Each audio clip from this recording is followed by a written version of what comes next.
आज का टॉपिक है आपका क्वाड्रेटिक इक्वेशन। सबसे पहले जानते हैं इसकी जनरल फॉर्म क्या होती है। तो ये होती है आपकी A X square plus B X plus C is equal to zero.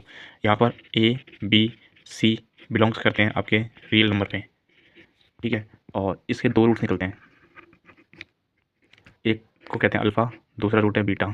अगर आपको एक जनरल इक्वेशन दी जाए A X square plus B X plus C की फॉर्म में और आपसे रूट निकालने के लिए कहा जाए, तो पहला रूट निकलता है alpha is equal to minus b plus under root b square minus 4ac divided by 2a।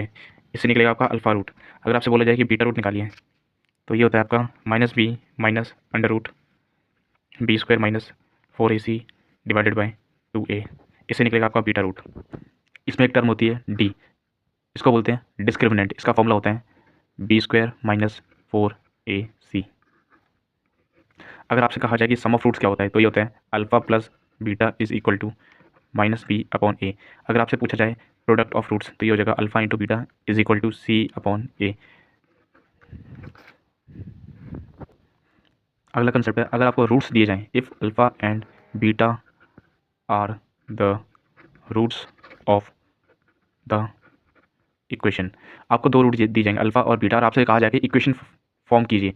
तो इक्वेशन कैसे बनेगी, उसका फॉर्मूला होता है x square minus sum of the root into x plus product of the roots.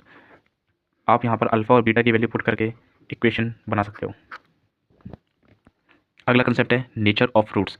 अगर आपका discriminant zero के equal है, तो रूट्स कैसे होंगे, रियल एंड इक्वल। अगर डी एक परफेक्ट स्क्वायर है, तो रूट्स होंगे आपके रियल, अनइक्वल एंड रैशनल। अगर डी ग्रेटर देन जीरो है, तो आपका जो डिस्क्रिमिनेंट आएगा वो एक नॉन परफेक्ट स्क्वायर आएगा, जो कि रियल, अनइक्वल और इरेशनल रूट्स होंगे। अगर डी लेस देन जीरो है, तो आपके जो रूट्स आएंगे वो आएंगे इमेजनरी। ये था क्वाड्रेटिक इक्वेशन का वन शॉर्ट कंसेप्ट।